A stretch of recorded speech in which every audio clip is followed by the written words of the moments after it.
part 2 of Carson Conversations with Nate, self-published author of Lost and Wonder.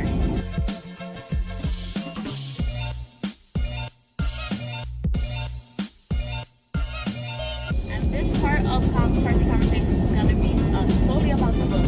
Okay, so Nate, what inspired the title Lost and Wonder?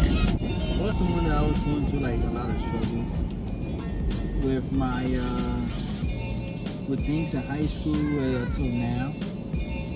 So and then like women and all these, and then my love going to church and worshiping God and listening to a lot of Christian music. Yes. So not the worldly Christian, like none of these culture Christians say I'm a Christian and they still do bad things. Okay. But it's just like a big spirituality of the book in the middle. Okay. And talk about my community, how the lost community was found and nobody talks about it. Trying to bring it back. What lost community? In my block on Bainbridge. Okay. So I had to say, okay, let me bring it back. So Lost and Wonder was inspired by all the events that you went through prior to having discovered God and reconnecting with your community and stuff. Okay. All right. So how long were you collecting these works, and how did you choose which ones you wanted to be in the book? Because I want everybody to just listen. Because there was a lot of bad things that was said about me. It was a lot of bad vibes. Okay. That came my way. Okay. So I said, okay, I'm gonna tell you my side of the story. Okay. I'm gonna tell you what really happened. Okay. So how long were you writing all the stuff? I know you mentioned since high school. Yeah. Okay, so from high school you were writing some of the works in your book. When was the last time that you wrote the last piece of the book? When do you think? In early 2020. Wow, so you've been writing these poems since what year?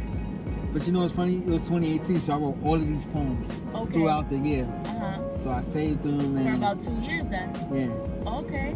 Cool. So it took me a while. So I just had to put them together, write them up on the computer, and put them all together. All right. And so all these poems are the poems that are your side of the story. Yeah. Wow. And then this is I'm doing another second book.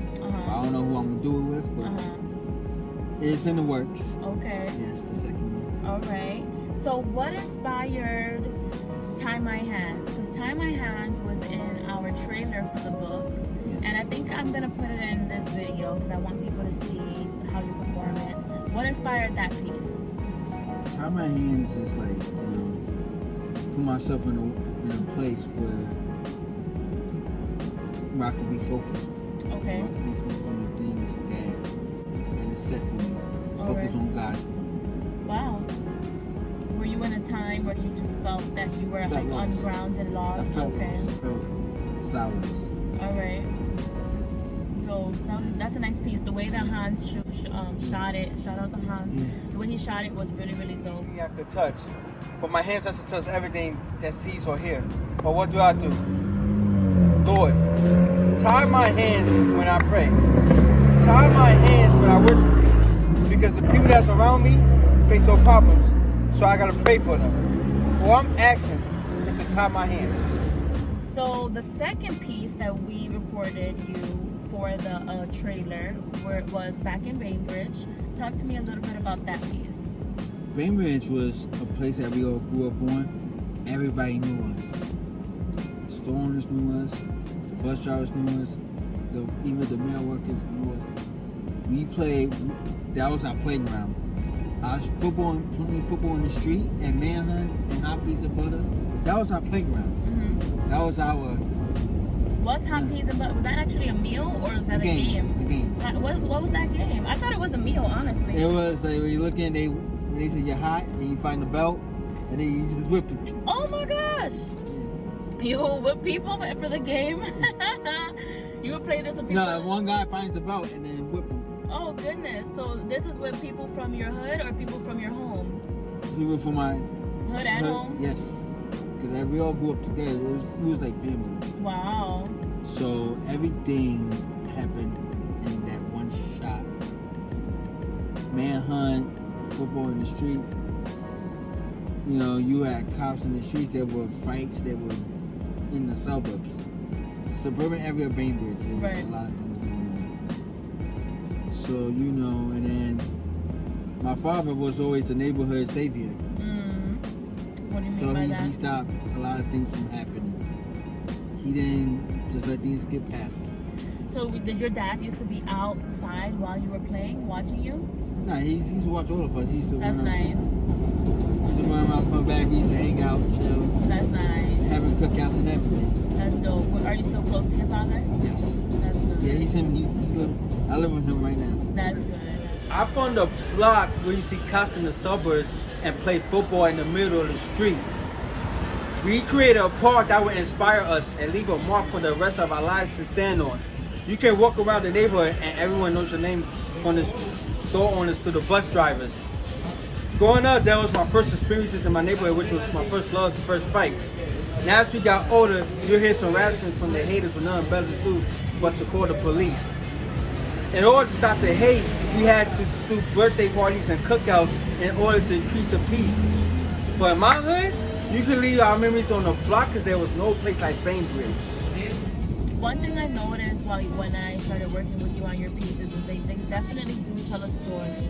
And I think a lot of people's stories do kind of like detail the trauma that they really went through that kind of made them the person that they are. Not to say that trauma is the only thing that makes you you, but a lot of our wounds are the things that give off the like bad vibes that people do see, right? Yeah. And so the way that we opened the book was with Traumatic Child. That was kind of like the very beginning of everything. I think you even ended that poem with "I'm still lost in wonder" or something like that. So it starts off there. It starts off like that. Well, no, the book. The book starts off there, then yeah. So and then it comes to an ending. right. And it comes to a stop. Right. So talk to us about Traumatic Child and what inspired that piece, or what inspired the way that you wrote the piece. I wrote it in a way like during high school. Okay. Because I was picked on at the age of 14. As soon as I walked in high school, it was just like... High school's a horrible time. It's tough. Not a horrible time, but like middle school to like 10th grade. Middle school, it was kind of great. complicated. It was great. But then freshman year and 10th grade was a very tough time for me. Was it a brand new school? No, it was just different breeds of people. Yeah. And then everybody wants to attack. Then it was different teachers. So Because you had to go from classroom to classroom. Yes. And that was difficult too. Yes. Versus just having one teacher, one classroom. Yeah. Yeah, it's kind of like breaking up your day too much. Yeah. Okay. So yeah, it was just different teachers, and these teachers were young.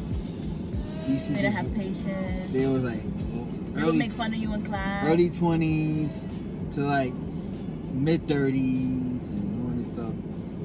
So it's like, you know, one teacher I had, she called me an asshole. Watch, Wow. excuse my French. But, you know, I just let her go because What you gonna do? She's a teacher. she's a teacher. I can't do nothing. I can't touch her. Right. If I touch her, I lose. Then I lose. Yeah. So it's like, and I respect her because she's a grown up. Right. Because, you know, at 14 and 15, you got to respect your parents. You got to respect your grown ups. Yeah. Even though they treat you bad. Yeah, you wrote another piece in the book about a child's heart, and I found that one to be very touching because you spoke a lot about how, as a child, you give this sense of safety and comfort to your parents, and it's hard for them to even notice that that's what you're doing, that you're nurturing your parents. They think that they're nurturing you, and most of the times, our parents are so stressed and caught up that they're not necessarily doing that for us. But they still heavily depend on us to feel nice and to feel not alone.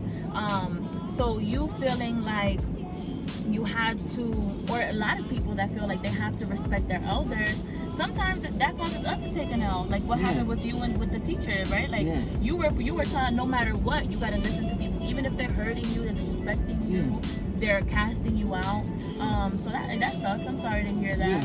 So Traumatic Child was really written based off of you noticing how much pain the adults in your life were putting you through, Yes. and how that was maybe influencing how you were behaving. Yes. That's nice. Well, that's not nice. It's nice that you have the, not nice that you went through that, but it's nice that you have the awareness to put this stuff down on paper. Is there anything else you want to tell people about the book, its process? The book took like what, 6-7 months? Well, we got together in March. It took like what, 6 months? About 5 months. 5 months prior. Yeah. And we had to go through edits. We had to go through the traumatic. We had to first. I deconstructed the book, right? We talked about the order that we would want the book to go through. We talked about the sections that we would want in them. Illustrations. We did do illustrations, but we had to do formatting first. Yes. So the book is really dopely put together in that a lot of the poems have like different formatting so that you're having an experience on the page. That took a while as well. Yeah, I mean, this work in general, because we did like the illustrations, because of COVID, just because of a lot of different things, it took a little while, but it didn't take as long as I think a lot of people take to get their books together, to be very honest. Yeah, we went quick. Yeah, so is there but besides the time that it took, because anything takes time. If you want to get your message out well, you never want to rush creativity. Yes. So besides the time that it took, is there anything else that you want people to know about what their experience is going to be like when they read the book? Or that you want them to feel when they read the book? It will inspire you. You can use your trauma as your starting point. Not saying use all trauma, but you can use it as to grow from the pain. Grow from the pain. You can use your pain to help other people. Nice. And you know, because like people say, like your pain will, if you can survive your pain, you can survive through anything.